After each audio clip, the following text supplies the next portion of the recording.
By way of background, I was a journalist, just like all of you were, and my last real job was at CBS News. I was a producer for the network, which was a pretty good job at the age of 30, and I quit. I quit because I felt that television news was not taking me where I wanted to go as a journalist. And I always had a great fascination and passion for print journalists and newspapers, even though I hadn't elected to go there. So I wanted to see if I could make television the way a print journalist works. The problem with the television journalists, those of you in the TV business know, is you have so much equipment and it's so expensive and so complicated, you can't really get anything done. Cameraman, soundman, producer, edit the thing, fly over, book the place, hotels, it doesn't really work. So in 1988, I quit CBS and I bought myself a small home video camera, at that time state-of-the-art technology, which was SVHS. And I went to live in a Palestinian refugee camp in the Gaza Strip for a month during the first Intifada. And I moved in with a family, and I filmed every day. Now, for a print journalist, this wouldn't be that unusual, but for television, it's very rare, because when I worked for CBS, we used to do the Middle East, we used to fly in, get the Israeli crew, go down, do some stand-ups, do some interviews, shoot some B-roll, and go home. So working in this way, I was able to get much better stuff, and I came back to the United States after a month, and I sold 2 pieces to the McNeil Lehrer NewsHour, which is the PBS nightly station like BBC. And I sold them for $50,000, which was a pretty good deal for 1 month's worth of work. And then I started to travel around the world, going to all the bad places they didn't want to go. So I went to Cambodia with the Khmer Rouge, and I went to Afghanistan, and I went to Uganda and found the index case for AIDS. And slowly over time, I began to understand how you could work by yourself with a small camera. It was pretty good, it was pretty fulfilling, and it was very inexpensive. And then I met a Swedish billionaire named Jan Stenbeck, who was sort of the Ted Turner of Scandinavia, and he was starting the first commercial television networks in Scandinavia, and he invited me to come to Stockholm. And he saw the economics of what I was doing. I hadn't really seen it from an economic point of view. I saw it only from the purity of the journalism. And he asked me a seminal question in 1989 and 1990 that changed my life. He said to me, "Can you teach other people how to do this?" And I said to him what I say to everyone for the last 20 years, any idiot can do this. Making television is not hard. It is not complicated. It is not difficult. The technology, and especially the technology now, makes it absolutely simple. So Stenbeck set up a business with me, and we started to build small local TV news stations across Scandinavia for his network TV3, TV3 Sweden, TV3 Norway, TV3 Denmark. We get 30 young journalists, we gave them each cameras, we taught them to edit, and we ran the TV stations like a newspaper. And as you know, for you work in newspapers, here's your camera, there's the door, see you at 6. And that's all we did. And of course, by putting 30 cameras on the streets of Oslo, or Stockholm, or Bergen, or Stavanger, or any place else, we dominated the media immediately, because nobody does that. That model was then reproduced for New York One, which you may be familiar with. I did Channel 1 here with Associated Newspapers, which David English, very smart guy, a little ahead of his time because they didn't have the distribution.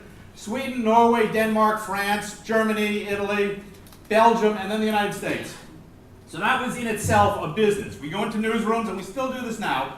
We go into television newsrooms. A typical local TV newsroom in the United States has 250 or 300 employees. They put 8 camera crews on the street, which is an act of insanity. If you ran newspapers and you had 300 employees and you put 8 pencils on the street, you would produce the same kind of crap that local news in the United States does, which is absolutely true. So we find a place, we find 50 journalists inside, or 40 journalists. We gave them each cameras, we gave them laptops. We said, here's how you shoot, here's how you cut. We went from 8 cameras to 50 cameras, 8 edit rooms to 50 edit rooms, and then we got rid of half the staff because you don't need them. As the newspapers and magazines began to go to the web, and as the web went to video, suddenly there was an appetite for video online. You all know it already. And so the question is, how do you make it? How do you make it to get to the price point? Well, you can't make it by hiring cameramen, soundmen, producers, editors, or crews. Your newspapers, your magazines, and your television stations are magnets for talented people. That's why they're there. They're journalists. As Paul Taker said last night, journalists aren't made, they're born. And so what you've created with your newspapers is magnets where people who want to be journalists show up. What they're lacking is the tool. The tool here is a digital machine. Your reporters don't go out and they make paper with a piece of paper and a pencil. We give them a camera, a small camera. We don't make them into filmmakers. We teach them to use the small camera as a digital acquisition tool, to go out and find the stories, to get the pictures, to shoot the video. They're not making movies, they're not making television, it's something entirely new. So our client base now runs the spectrum from television stations and broadcasters and networks all over the world to newspapers and magazines and also websites who believe they must have video. And you must have video. As the web goes to video, and you go to video because you go to the web because that's where you are, because that's the platform of distribution, there's a kind of Gresham's law that kicks in. And that says more dynamic media drive out the less dynamic media. If you only have print on your site, and you only have stills, and your competitor has video, you're going to get eaten. But it is not expensive, it is not difficult, it is not complicated to make video. That's the whole point of this thing. For 20 years, I've been working with broadcasters all over the world, including the BBC, where I spent 5 years, including the Voice of America, including all kinds of major broadcasters in the United States and Asia. The point of this is television and video are not expensive to make. They are not complicated to make. It is extremely simple. And the technology makes it easier and easier every day, and less expensive. Broadcast quality cameras, which were once the size of a toaster or a house, and sat on your shoulder and cost $80,000, now are this big, it's HD TV, they cost $800, they're a point and shoot, any idiot can operate. It's just point, no seriously, it's all completely automatic. You don't worry about the audio, you don't worry about anything. Edit systems, when I began in this business, an edit suite, a CMX edit suite was $500,000. It was incredibly complicated, it was the size of a room. You sat there with a technician and you said, put it in dissolve, and he went like this, things spun around, and lights went back and forth, and meters went like this, and who the hell knows what he was doing. Today, with Final Cut Pro on a Mac laptop, a 9-year-old can edit professional material. So the cost of making video is effectively zero, or next to zero. The problem that you're encountering is you've come up against a new technology and you don't like it, but you have to deal with it. Do you ever hear the expression, necessity is the mother of invention? Yes, right. You say that in England? Yes. You say, they're not very responsive here, are they? They will be. Okay, we'll get to that. That expression is bullshit, or bollocks. I'm learning that. It's bullshit because nobody really wants a new invention. None of you guys in the newspaper business were sitting there for 20 years going, shit, we really need an internet. I wish somebody would invent that. Because when the internet came along, let's be honest, you went, fuck, get that thing out of here. Because it messes up your business.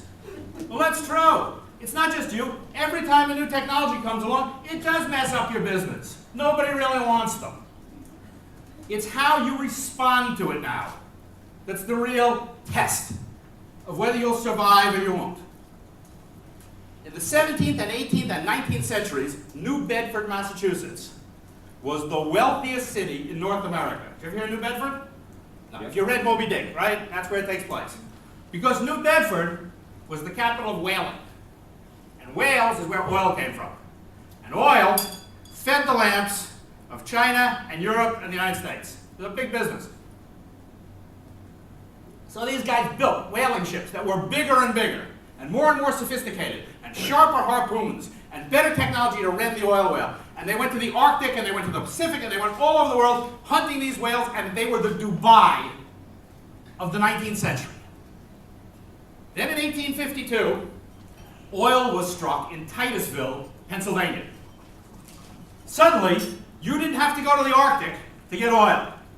You could get it just down the street, just drilling a little hole. Well, the sea captains and the oil men in New Bedford didn't get it. They believed they were in the whaling business. And so they all went broke. And today, New Bedford's a crippled little town in New England. They weren't in the whaling business, they were in the oil business. What their clients wanted was the oil. They didn't give a crap where it came from. So if they'd been smart, they would have packed up and sold the boats and headed for Titusville and been the John D. Rockefellers of the 20th century, because they were there. And they were in better position than Rockefeller was because they had the distribution in place already and everybody knew them for the oil. But they couldn't bring themselves to do it. They couldn't bring themselves to do it because they were frightened. They were frightened they'd lose the ships. Well, you know what? They were going to lose the ships. You are not in the newspaper business. You are in the business of going into your communities, finding stories and information, processing them, making them trustworthy, and delivering them back to your clients and charging advertisers for those eyeballs. When a new technology like the internet comes along, you can either hide from it. You can say, well, you know, maybe I'm not sure, a couple of people in the basement will try this for a time, we'll see if it works. Or you can embrace it. Embracing it is really important. How much time I got?